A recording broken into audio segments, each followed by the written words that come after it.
Subscribe કરો everything in Gujarati ચેનલને latest update મેળવવા માટે બેલ આઇકન દબાવીને ઓલ નોટિફિકેશન ઓન કરવાનું ભૂલતા નહીં. અંગ્રેજી બોલો 60 દિવસ ચેલેન્જનો મિત્રો આજે 13મો દિવસ છે. જો તમે હજુ સુધી ડે 1 to ડે 12 સુધીના વિડીયો વોચ ન કર્યા હોય તો પ્રથમ તમામ વિડીયો વોચ કરી લેજો. તેની લિંક ડિસ્ક્રિપ્શનમાં આપવામાં આવી છે. મિત્રો તમારે દરરોજ 2 મિનિટનો એક વિડીયો સિક્વન્સ વાઇઝ જોવાનો છે અને તેની પ્રેક્ટિસ કરવાની છે. જો તમે આ સિસ્ટમને ફોલો કરશો તો તમે 100% અંગ્રેજી બોલતા થઈ જશો. મિત્રો આજના વિડીયોમાં જ્યારે તમારામાં કોઈ કાર્ય કરવા માટેની ક્ષમતા એબિલિટી હોય અથવા ના હોય તે જ પ્રમાણે તક ઓપોર્ચ્યુનિટી હોય અથવા ના હોય, શક્યતા એટલે કે પોસિબિલિટી હોય અથવા ના હોય, તેમજ આપણાથી નાની ઉંમરની વ્યક્તિને કોઈ કાર્ય કરવા માટે મંજૂરી એટલે કે પરમિશન આપવી હોય અથવા મંજૂરી લેવી હોય એટલે કે રિક્વેસ્ટ કરવી હોય તો તે તમામ પ્રકારના વાક્યોને અંગ્રેજીમાં બોલવા માટે કેન મોડલ વર્બનો ઉપયોગ થાય છે. મિત્રો આ તમામ કન્સેપ્ટને આપણે કેટલાક વાક્યો દ્વારા સમજી લઈએ. સૌ પ્રથમ આઈ કેન ડ્રાઈવ બાઇક, હું બાઇક ચલાવી શકું છું.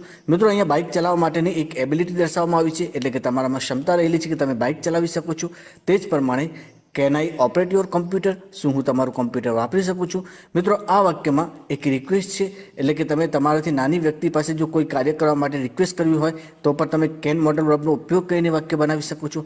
તે જ પ્રમાણે આપણાથી નાની વ્યક્તિને કોઈ કાર્ય કરવા માટે આપણે પરમિશન આપ્યું હોય તો પણ આપણે કેન મોડલ વર્બનો ઉપયોગ કરીને વાક્ય બનાવી શકીએ છીએ. જે રીતે yes you can operate my computer, હા તમે મારું કમ્પ્યુટર વાપરી શકો છો. મિત્રો અહીંયા આપણે પરમિશન આપી છે. તે જ પ્રમાણે every student can get good marks, દરેક વિદ્યાર્થી સારા માર્ક્સ મેળવી શકે છે જેમાં એક પોસિબિલિટી છે.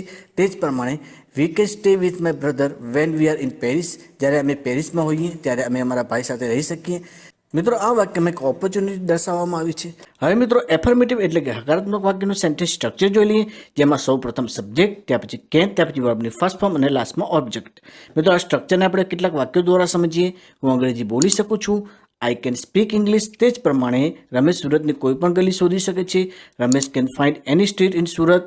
હવે મિત્રો નેગેટિવ એટલે કે નકારાત્મક વાક્યનું સેન્ટેન્સ સ્ટ્રક્ચર જોઈ લઈએ, જેમાં સૌ પ્રથમ સબ્જેક્ટ, ત્યાં પછી કેન નોટ, જેનું કોન્ટ્રાક્શન ફોર્મ કાન્ટ થશે, ત્યાં પછી વર્બની ફર્સ્ટ ફોર્મ ને લાસ્ટમાં ઓબ્જેક્ટ. મિત્રો આ સ્ટ્રક્ચરને પણ આપણે કેટલાક વાક્યો દ્વારા સમજીએ. તે પાર્ટીમાં આવી શકશે નહીં, જેનું અંગ્રેજી થશે he can not attend the party. તે જ પ્રમાણે મને ઘોડેસવારી આવતી નથી, I can not ride horse. હવે મિત્રો ઇન્ટરોગેટિવ એટલે કે પ્રશ્નાર્થ વાક્યનું સેન્ટેન્સ સ્ટ્રક્ચર જોઈ લઈએ, જેમાં સૌ પ્રથમ કેન, ત્યાં પછી સબ્જેક્ટ, ત્યાં પછી વર્બની ફર્સ્ટ ફોર્મ, ત્યાં પછી ઓબ્જેક્ટ ને લાસ્ટમાં ક્વેશ્ચન માર્ક. મિત્રો આ સ્ટ્રક્ચરને પણ આપણે કેટલાક વાક્યો દ્વારા સમજીએ. શું અમે ક્રિકેટ રમી શકીએ છીએ, જેનું અંગ્રેજી થશે કેન આઈ પ્લે ક્રિકેટ. તે જ પ્રમાણે શું હું કેક ખાઈ શકું છું, જેનું અંગ્રેજી થશે can I eat the cake. જો મિત્રો અંગ્રેજી બોલવા માટે મૂળભૂત પાયા સમાપ્ત તમામ ટેસ્ટ સરળ ભાષામાં શીખવા હોય તો તે તમામ વિડીયો એઝ અ પ્લેલિસ્ટ સ્વરૂપે તમે સ્ક્રીન પર જોઈ શકો છો, જેના પર ક્લિક કરીને તમે કમ્પ્લીટ માહિતી જાણી શકશો.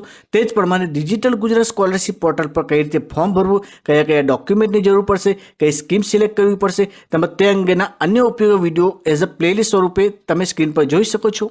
તેમજ એસએસસી અને એચએસસીના વિદ્યાર્થીઓ માટે પણ ખૂબ જ ઉપયોગી એવા વિડીયોની પ્લેલિસ્ટ ડિસ્ક્રિપ્શનમાં આપવામાં આવી છે. તેમજ કમ્પ્યુટર અને આઈટીઆઈને લગતા વિડીયોની પ્લેલિસ્ટ પણ ડિસ્ક્રિપ્શનમાં આપવામાં આવી છે.